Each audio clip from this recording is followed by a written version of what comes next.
इस कार्यक्रम के प्रायोजक है कृषि एवं किसान कल्याण मंत्रालय, भारत सरकार।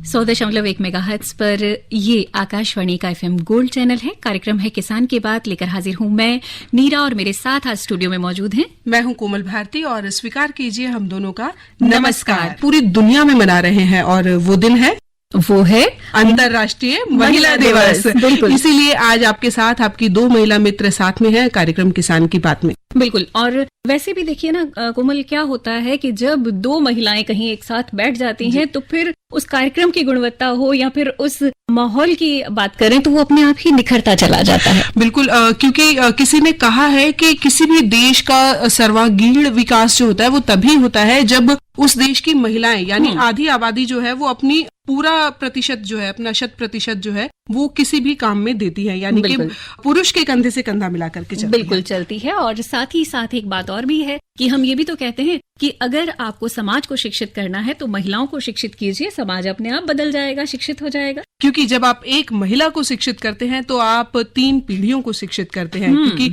वो महिला, वो जो शिक्षा होती है वो सिर्फ अपने तक ही सीमित नहीं रखती है, अपने परिवारजनों तक, अपने बच्चों तक, आने वाली भावी पीढ़ी तक भी उसको जरूर पहुंचाती है। बिल्कुल। और नीरज, जैसे कि हम बात कर रहे थे कि 2023 ये हम मना रहे हैं श्री अन्न यानी पोषक अनाज वर्ष, मोटा अनाज वर्ष 2023 हम मना रहे हैं। और मोटा अनाज हम सभी के लिए कितना जरूरी है, ये सभी जो जानकारियां हैं वो जन जन तक पहुंचे, इसके लिए सरकार अपनी लगातार कोशिशें करती जा रही है ताकि जितने भी लोग हैं जो दूर सुदूर गांव में बैठे हैं या शहरों में जो सिर्फ आज धान और गेहूं पर ही निर्भर हो गए हैं, वो वहां से अपनी निर्भरता कम कर मोटे अनाज की तरफ मुड़ जाएं। क्योंकि जब इंसान मोटा खाता है, मोटा पहनता है तो वो ज्यादा स्वस्थ रहता है। पहले हमने कई बार सुना कि पहले के जमाने में लोग सिर्फ सूखी रोटियां ही खा करके इतनी उनके अंदर ताकत होती थी, इम्यूनिटी होती थी पहले। हाँ बिल्कुल। और पहले हम क्या करते थे, हमारी थाली में अगर हम देखते हैं तो पहले मोटे अनाज जो थे वो खूब हुआ करते थे, लेकिन धीरे धीरे क्या हुआ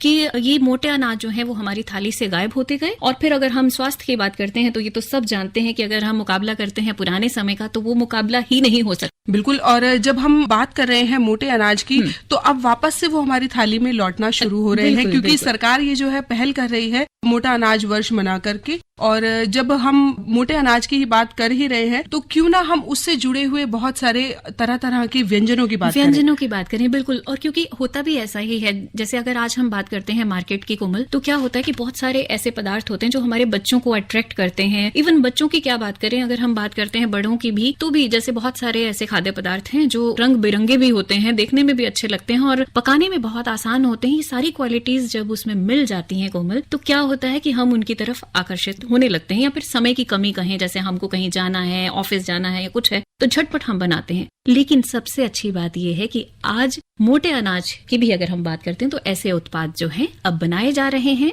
उनको बनाने के लिए प्रेरित भी किया जा रहा है। और सब लोग मिलकर अगर कोशिश करेंगे तो मोटे अनाज फिर से हमारी थाली में जरूर लौटेंगे और ये हमें फायदा तो देंगे ही। बिल्कुल नीरा, तो इसी विषय पर हम बातचीत लेकर आए हैं अपने सुनने वालों के लिए, जिसका विषय है पोषक अनाजों से बनाए जाने वाले भोज्य पदार्थ। इस विषय पर डॉक्टर ऋतु सिंह से बातचीत कर रही हैं प्रीति मोहन। तो चलिए सुनवाते हैं अपने श्रोताओं को ये बातचीत। जब हम अपने किसान मित्रों से मिलते हैं, उनसे बातें करते हैं तो बहुत सारी चीजें निकल कर आती हैं। और जब हम विशेषज्ञ को स्टूडियो में बुलाते हैं तो और भी प्यारी प्यारी बातें होती हैं। आज हम अपने किसान मित्रों की सेहत का ध्यान रखेंगे और हमने आमंत्रित किया है अपने स्टूडियो में डॉक्टर ऋतु सिंह को। डॉक्टर साहब, आपका बहुत बहुत स्वागत है स्टूडियो में। नमस्कार सभी को। डॉक्टर साहब कृषि विज्ञान केंद्र उचवा दिल्ली से जुड़ी हुई हैं और उनका अनुभव आज हम तक पहुंचेगा।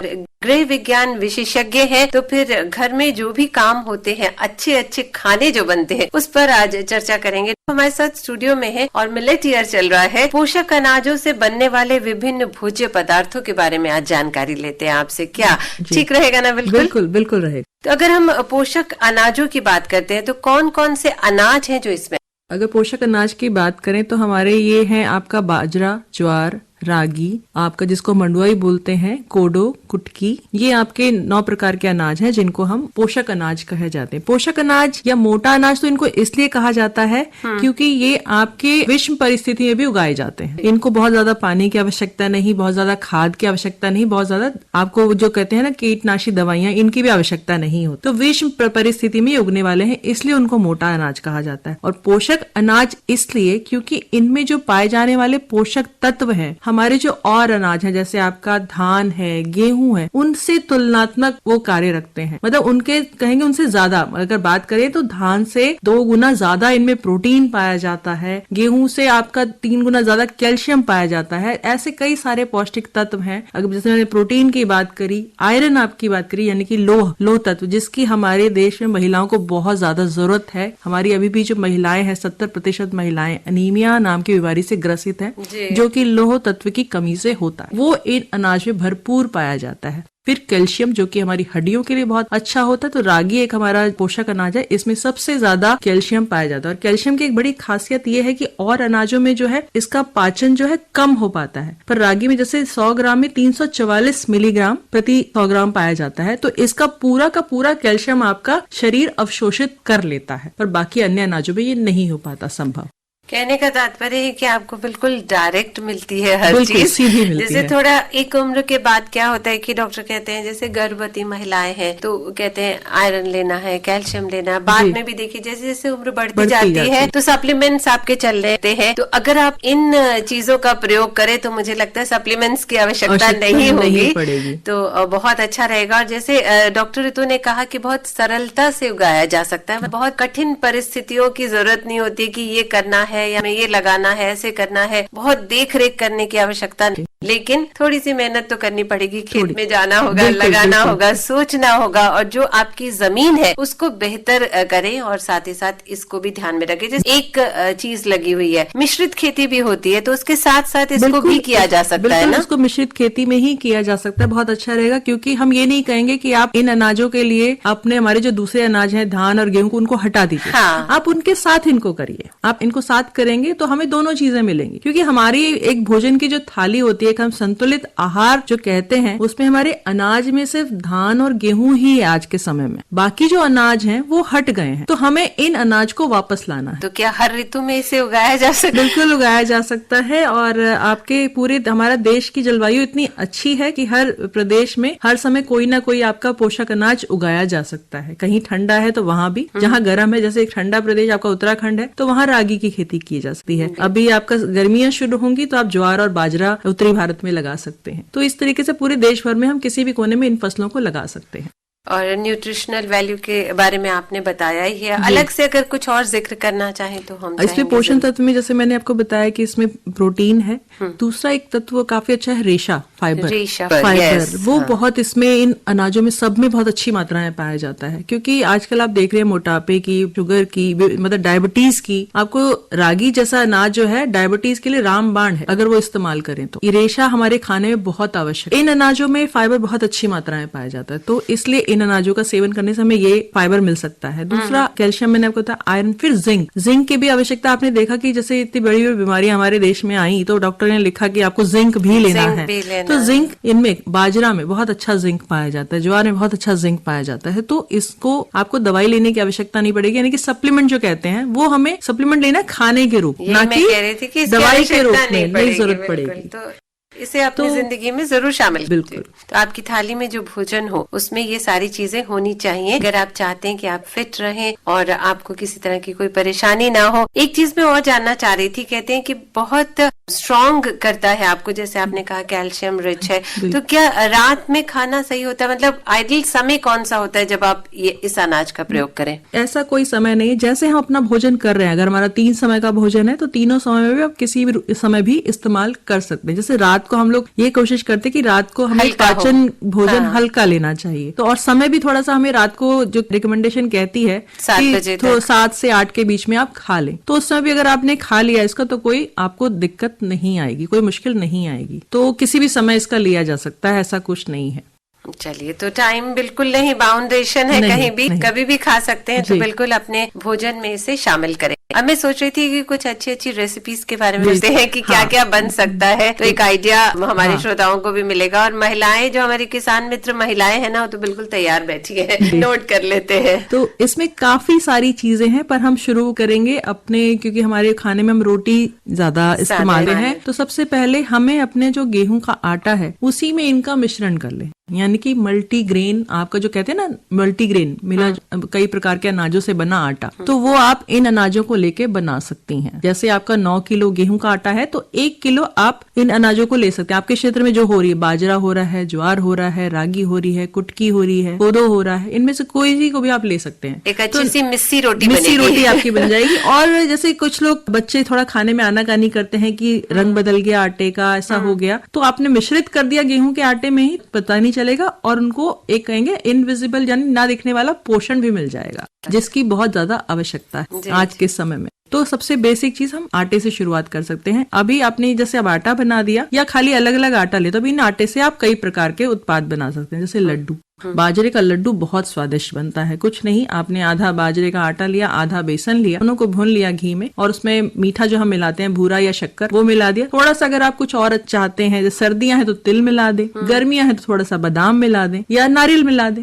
तो इनमें से कुछ भी मिला के आप लड्डू बांध के, बच्चों को सुबह जा रहा है, कोई ऑफिस जा रहा है, कुछ काम पे जा रहा है, तो एक लड्डू खा लेगा तो उसका आधे दिन तक का काम हो गया, क्योंकि उसको ऊर्जा मिल गई, प्रोटीन भी मिल गया, और आयरन तो है ही है, तो वो भी मिल गया। तो इस प्रकार से लड्डू। फिर उसी आटे से हम मठरी या शक्करपारे, मीठे शक्करपारे, तो हम आटे के साथ बेसन के साथ मिला के शक्करपारे बना सकते हैं। इनको हम कुछ दिनों तक रख सकते हैं। फिर आपका आता है बेकरी जैसे बिस्किट है, ब्रेड है, आप इनसे ये भी बना सकते हैं। चाहे ज्वार का आटा ले लें, चाहे बाजरे का आटा ले लें, चाहे रागी का आटा ले लें, तो आपके ये सब इन आटों से बन सकते हैं बेकरी उत्पाद। बिस्किट भी बन रहे हैं, बाजरा के बिस्किट भी बन रहे हैं, ज्वार के बिस्किट बन रहे हैं, ब्रेड बन रही है। तो आप अगर शहरी क्षेत्र में हैं तो इनका इस्तेमाल ऐसे कर सकते हैं। बस जरूरत होती है थोड़ा सीखने की, तकनीकी जानकारी की, कैसे इनको प्रोसेस, इनका प्रसंस्करण कैसे करना है, आपको कैसे उत्पाद फिर बनाना है। तो आजकल क्योंकि अंतर्राष्ट्रीय मिलेट का साल है, तो हर जगह जो भी आपके खान पान के क्षेत्र के संस्थान है या कृषि अनुसंधान संस्थान है, वहाँ सब जगह इस पे प्रशिक्षण जोरों से चल रहा है। तो किसी भी केंद्र को आप संपर्क करें और प्रशिक्षण ले सकते हैं। तो ये बात हो गई आटे की। अब हम आते हैं दूसरा, आजकल आप देख रहे हैं कि हम जैसे नाश्ता, सुबह का जो नाश्ता हमारा होता है, जिसे ब्रेकफास्ट सीरियल बोलते हैं, तो उसके रूप में भी आप इनको बना सकते हैं। जैसे आपने बाजरे को, जैसे हम लोग मक्की को भून के पॉपकॉर्न बनाते हैं,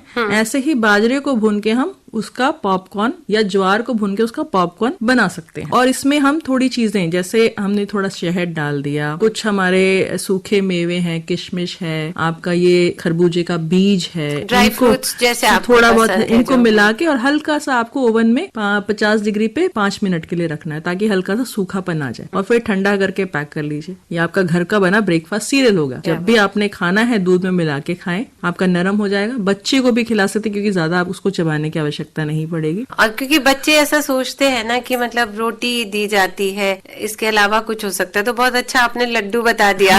और बहुत अच्छी बात मुझे ये लगी डॉक्टर रितु कि आपने चीनी नहीं डाली, उसमें खांड डाली, गुड़ का आप मिला सकते हैं। चीनी जो है वो थोड़ी सी हेल्थ के लिए अच्छी नहीं होती है, आप मीठा जो है वो गुड़ से ले सकते हैं। शहद, तो ये ब्रेकफास्ट सीरियल के रूप में आपका फ्लेक्स हो गया। और आपने अगर कुछ नहीं करना तो आप ये पॉपकॉर्न को ही दूध में और थोड़ा मीठा डाल के खा लीजिए, अगर आपने कुछ और नहीं मिलाना है। इन्हीं पॉपकॉर्न को आप लड्डू के फॉर्म में बांध दीजिए, इसमें आप थोड़ा सा भुना हुआ चना मिला दीजिए, तो प्रोटीन की वैल्यू आपकी और बढ़ जाती है। साथ में मतलब गुड़ की चाशनी में आप लपेट के लड्डू बना दीजिए, तो ये लड्डू आपके हो। तो ये फ्लेक्स, फिर आप क्या कहते हैं चपटे उत्पाद जो होते हैं, जो जैसे फ्लेक्स की मैंने बात करी, फिर इन्हीं से पास्ता भी बन रहा है, नूडल्स बन रहे हैं, इनकी सेवइयां का भी साइज मोटा और पतला दोनों बन रहा है। आटा गूंदना है, उसका खांचों में डालना है और उसको बना के सुखाना है, तो आपके वो सेवइयां भी हो गई। चाहे आप दूध से बनाइए, चाहे आप नमकीन सब्जियों के साथ बनाइए, किस प्रकार से भी आप कर सकते हैं। तो कहीं बहुत एक लंबी कहेंगे एक सूची है इन उत्पादों की, बस आपको कोशिश थोड़ी करनी होगी अगर सेहत पे ध्यान देना चाहते हैं तो। जैसे हमारी मोटापे की बीमारी बहुत ज्यादा है अभी भी, अगर मैं दिल्ली क्षेत्र की बात करूं तो कल मैं पढ़ रही थी, हमारा जो राष्ट्रीय परिवार संघ है जो सर्वे करता है फैमिली हेल्थ का, उसमें था कि 42% महिलाएं अभी भी मोटापे से ग्रसित हैं दिल्ली क्षेत्र की बात कर रही हूँ, तो बहुत ज्यादा ये हो रहा है। और ऐसे ही आपका शुगर का, डायबिटीज को कम करने के लिए रेशा खाने में होना बहुत जरूरी है। आगे कनेक्टेड ये हृदय रोग। और इनमें अनाजों में एक चीज मैं आपको बताना और चाहूंगी, इन अनपोषक अनाजों में एंटीऑक्सीडेंट्स भी पाए जाते हैं जो कि हमारी कैंसर जैसी बीमारियों से लड़ने में भी मदद करते हैं। रोग प्रतिरोधक क्षमता भी है इनमें। तो क्योंकि कई प्रकार के, जैसे खासकर पेट के अल्सर या पेट के कैंसर की बात करें तो बाजरा एक बहुत अच्छा उपाय है उनके लिए। नेचुरल हीलिंग होती है। तो इनका इस्तेमाल बहुत ज्यादा, मतलब खाली पोषणता से नहीं, बीमारियों से लड़ने में भी मदद करता है। अब गर्मियां आ रही हैं तो इन आटों को आपने क्या करना है, अपने बाजरा को भून लिया और पीस लिया। जो आप सत्तू पीते हैं, सत्तू के रूप में आपका काम कर जाएगा। गर्मियां आ रही तो उसमें पानी डाला, नमकीन भी ना, नमक डाल के पी लिया। ऐसी ज्वार को भी आप भून के पीस के रख सकते हैं, तो उसको आप सत्तू के रूप में इस्तेमाल करिए। जौ के सत्तू में मिला लीजिए, चने के सत्तू में मिला लीजिए। तो इस प्रकार से भी हर मौसम में, कोई कहते कि इसकी तासीर गर्म होती है, कोई कुछ कहते हैं कि ठंड, जैसे बाजरे की माना जाता है कि तासीर गर्म होती है। गर्म इसलिए बोला जाता है क्योंकि इसमें लिपिड जो वसा होता है वो थोड़ा ज्यादा होता है। तो वो बस प्रसंस्करण क्रियाएं होती है, जैसे हमने भून दिया या आधे मिनट के लिए मैंने बाजरा को उबाल दिया या फिर मैंने उसको पॉप कर लिया। तो इस तरीके से ऐसी कोई विधि अपनाऊंगी तो वो जो वसा की हो है कम हो जाता है और उसको खराब होने से बाजरे का आटा कड़वा हो जाता है 4 से 5 दिन। तो उसी दिन इस्तेमाल किया जाता है। कुछ नहीं, उसकी परत कह लीजिए, एक दीवार है जो कि हमें पोषण तत्व को मिलने नहीं देती। तो हम उबाल के, भून के या पॉपिंग करके उस दीवार को हम तोड़ देते हैं, तो हमारा आटा कड़वा नहीं होता, 3 महीने तक कड़वा नहीं। सारे तरीके आपने बता दिए, बहुत आनंद आया और कैसे समय बीत गया पता ही नहीं चला डॉक्टर रितु। बहुत अच्छा लगा। और मुझे लगता है कि अगर आपकी बातें ध्यान से हमारी जितनी महिलाएं हैं कृषि से जुड़ी हुई उन्होंने सुना है तो आपके लिए फायदा ही फायदा है। हर वैरायटी आप तक पहुंची है। बहुत बहुत शुक्रिया डॉक्टर रितु स्टूडियो में आने के लिए। एक बार फिर स्वागत है आपका कार्यक्रम किसान की बात में। और डॉक्टर रितु की बातों से बहुत अच्छी अच्छी बातें हमें सीखने को मिली हैं, तो क्यों ना कुछ और बातचीत उनसे की जाए। बिल्कुल नीरा, तुम सही कह रही हो, क्योंकि आज जो है महिला दिवस हम पूरा विश्व जो है वो मना रहा है। तो खाद्य प्रसंस्करण से महिला सशक्तिकरण किस तरह से किया जा सकता है, महिलाओं की क्या भागीदारी हो सकती है, क्यों ना इस विषय पर भी हम जानकारी ले लें डॉक्टर रितु से। डॉक्टर साहब, स्वागत है आपका कार्यक्रम में। जी जी, बहुत बहुत धन्यवाद। और सभी हमारी महिला राष्ट्रीय महिला दिवस की शुभकामनाएं। जी डॉक्टर रितु, आपको भी बहुत बहुत शुभकामनाएं। और अभी हमने सुना कि आपने बहुत अच्छी अच्छी बातें जो हैं वो हमारे श्रोताओं को, हमारे किसान भाई बहनों को बताई। तो उसी के साथ हम आपसे कुछ और भी बात करना चाहते हैं। बिल्कुल डॉक्टर साहब, हम यहाँ पर ये जानना चाहेंगे कि ये जो मोटा अनाज वर्ष जो हम मना रहे हैं, इसमें खाद्य प्रसंस्करण से लेकर के हम महिलाओं के सशक्तिकरण को हम किस तरह से जोड़ सकते हैं, किस तरह से देख सकते हैं। देखिए, खाद्य प्रसंस्करण यानी कि अगर खाद्य की बात करें, तुड़ाई के बाद जो भी हमारा अनाज घर पर आता है उसका प्रसंस्करण क्रियाएं हमारी महिलाएं ही करती है। तो एक बड़ा अच्छा वो है कि महिलाएं इसमें प्रसंस्करण से सशक्तिकरण की ओर जा सकती हैं। तो हम इन अनाजों के प्रसंस्करण उत्पाद, जैसे हमारे बिस्किट है, बेकरी के उत्पाद है या हमारे घरेलू उत्पाद है आटे के रूप में इसको एक उद्योग के रूप में या उद्यम के रूप में लेके हम चल सकते हैं, ताकि लोगों में इसके खाने की जानकारी बढ़े कि क्यों हमें अपने अनाज में इनको शामिल करना है और हमें इनसे पोषणता क्या मिल रही है। क्योंकि लोगों के पास ये जाएगा तो एक उद्यम के रूप में वो जो महिला लेके जा रही है तो एक उद्यम के रूप में उनके सामने होगा और लोगों को भी उसका पोषण मिलेगा। जी जी जी। और अगर हम ये कहें कि जैसे कि हम जानते हैं कि महिलाएं जो हैं वो हर क्षेत्र में आगे हैं, तो कुछ खास अगर आप कहना चाहें कि क्या हो सकता है जो घर बैठे बैठे भी हमारी महिलाएं हैं, किसान महिलाएं हैं, या वैसे भी अगर कोई इसको लेकर के कुछ प्रोडक्ट बनाना चाहता है, इस दिशा में अगर आप कुछ कहना चाहें। जी, मैं ये कहना चाहूंगी कि आपके जो भी हमारे ये चीजें हैं जी, इनको आपको सीखने की जरूरत है। और महिलाएं ये चीज बहुत निपुणता से सीख सकती हैं। बिल्कुल, क्योंकि भोजन वो घरें बना ही रही हैं। थोड़ी सी हमें इनको तकनीकी जानकारी देनी है कि आप इन उत्पादों को और अच्छा कैसे बना सकती हैं, ताकि आप इनका बाजार कर सकें जी और लोग इसको इस्तेमाल कर सके। तो इसमें हम लोग प्रशिक्षण आयोजित करते हैं। हर कृषि विज्ञान केंद्र इन क्षेत्र में, खाद्य प्रसंस्करण क्षेत्र में प्रशिक्षण आयोजित करता है जो कि निःशुल्क हो रहा है। तो वहां जाके किसी भी केंद्र की, कहीं से भी क्षेत्र की जो महिलाएं हैं वो जाके वहां से प्रशिक्षण ले सकती हैं और उसको एक उद्यम के रूप में कैसे से लेना है, उसी केंद्र से आपको उसको जानकारी मिल जाती है। जी, तो एक बहुत अच्छा विकल्प है कि खाद्य प्रसंस्करण महिला सशक्तिकरण बहुत आसानी से किया जा सकता है। बहुत बहुत धन्यवाद डॉक्टर रितु, आपने बहुत अच्छी जानकारी दी। और इसी के साथ एक बार फिर महिला दिवस की आपको बहुत बहुत शुभकामनाएं, साथ ही साथ होली की ढेरों शुभकामनाएं। जी, आप सभी को बहुत बहुत शुभकामनाएं। धन्यवाद। तो ये थी हमारे साथ डॉक्टर रितु सिंह, कृषि विज्ञान केंद्र उजवा से, जो कि हमें जानकारी दे रही थी खाद्य प्रसंस्करण से महिला सशक्तिकरण विषय पर। इसी के साथ आज के कार्यक्रम को हम यहीं समाप्त करते हैं। इस कार्यक्रम के प्रायोजक थे कृषि एवं किसान कल्याण मंत्रालय, भारत सरकार।